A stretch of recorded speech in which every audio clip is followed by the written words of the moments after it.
दोस्तों, कहते हैं कि जो सबके हैं वो किसी के नहीं है। और वही चीजें आज हमारे देश के ऊपर आ गुजरा है। हमारा देश कहता है कि हम शांति के पक्ष में हैं।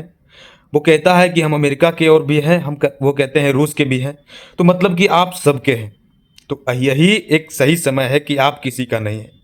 तो ये दुनिया ने भारत को आईना दिखा दिया, हमारे देश को आईना दिखा दिया कि आप सही का भी सही नहीं है।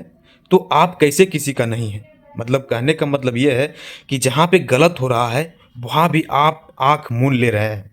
तो आप कैसे किसी का नहीं है? आप तो उसका है जो गलत कर रहा है। तो ये चीज़ है। बस भारत एक बयान देता आ रहा था। दुनिया में 4 साल से युद्ध चल रहे हैं, रूस और यूक्रेन का। उसमें भारत क्या कहता है कि हम शांति के पक्ष में हैं, ना तो हम रूस के साथ हैं और ना ही अमेरिका के साथ थे। अगर आप किसी एक देश के साथ चले जाते हैं तो समझिए कि यहाँ पे जब भारत सिंदूर ऑपरेशन का अंजाम दे रहा था, पाकिस्तान के साथ लड़ रहा था, तो भारत अकेला वहाँ पे खड़ा था। और पता है आपको पाकिस्तान को मदद देने के लिए कौन कौन से देश आए थे? अमेरिका, जो कि दुनिया में सब कहीं भी वो हमला कर सकता है और उसका कोई कुछ नहीं बिगाड़ सकता है। दुनिया का सबसे बड़ा सुपर पावर देश अमेरिका, वो उसका F-16 फाइटर जेट भारत के खिलाफ लड़ रहा था। दूसरे नंबर पे जो आता है जीडीपी के मामले में चाइना, उसका मिसाइल, उसका ड्रोन, उसका एयर डिफेंस सिस्टम भारत के खिलाफ लड़ रहा था।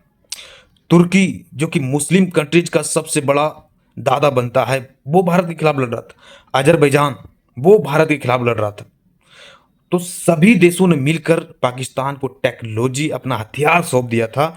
अमेरिका का F-16 फाइटर जेट भारत के खिलाफ लड़ रहा था। चाइना का P-15 जो मिसाइल है वो लड़ रहा था। जो तुर्की के ड्रोन है, खतरनाक खतरनाक ड्रोन ड्रोन बनाने के मामले में तुर्की का स्थान पहला आज दुनिया में, वो अपना घातक ड्रोन दे रहा था।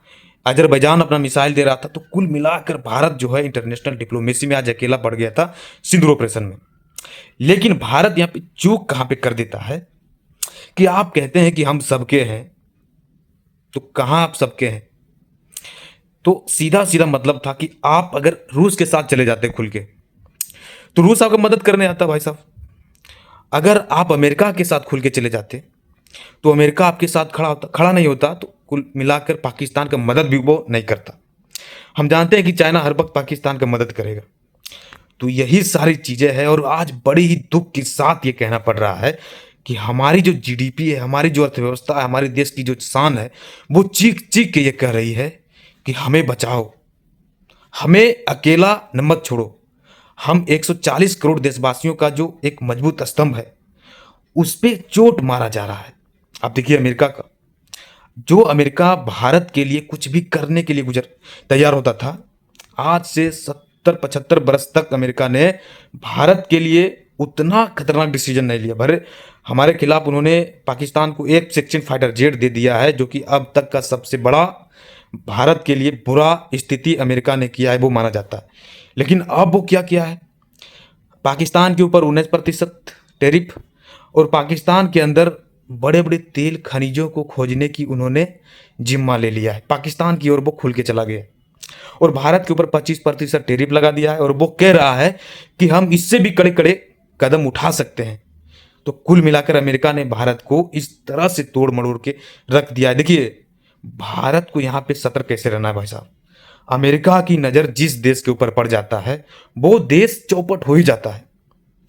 हम उदाहरण के साथ कह सकते हैं आपको, देखिए ईरान, इराक, सीरिया, इन सभी देशों को उन्होंने खंडहर बना दिया है। तो उसके पास कोई तो ताकत है।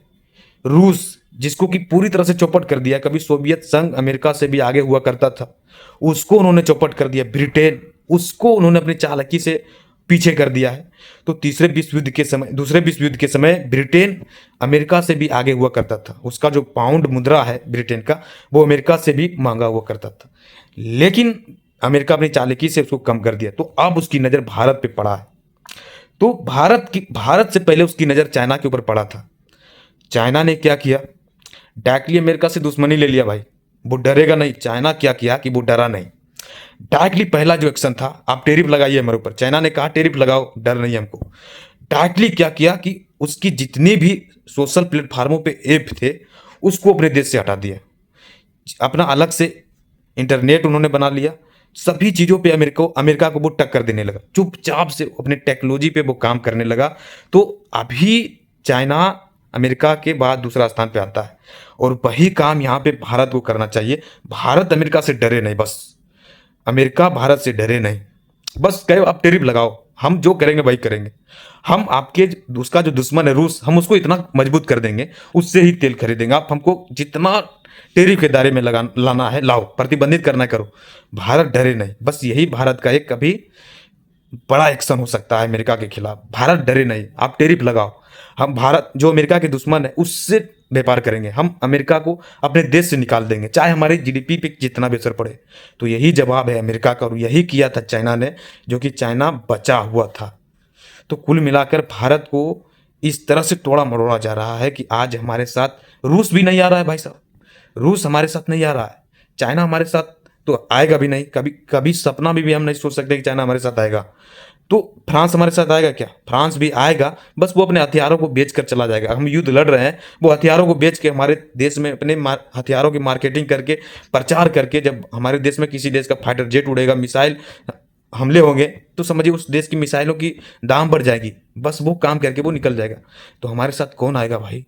ब्रिटेन भी नहीं आएगा, क्योंकि आज अमेरिका और ब्रिटेन की घनिष्ठता को देखते हुए कोई देश हमारे साथ अभी नहीं आने वाला है। बस एक ही ऑप्शन है कि आप अमेरिका की गोद में जाके बैठिए, अमेरिका की टैरिफ को समझिए, बस यही एक ऑप्शन है। और दूसरा ऑप्शन क्या है कि आप रूस के साथ जाइए, रूस भी आपके साथ नहीं आने वाला है। रूस आपके साथ इसलिए नहीं आएगा कि रूस को चाइना छोड़ दे, इसीलिए वो नहीं आएगा।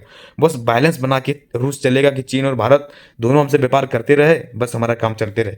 तो ये चीज़ें होगी। तो आपकी जो डिप्लोमेसी है, इंटरनेशनल डिप्लोमेसी, आपकी जो इंटरनेशनल रिलेशन है, आखिर वो कहाँ है? हमारी सरकार को ये सोचना चाहिए कि आपकी डिप्लोमेसी कहाँ है।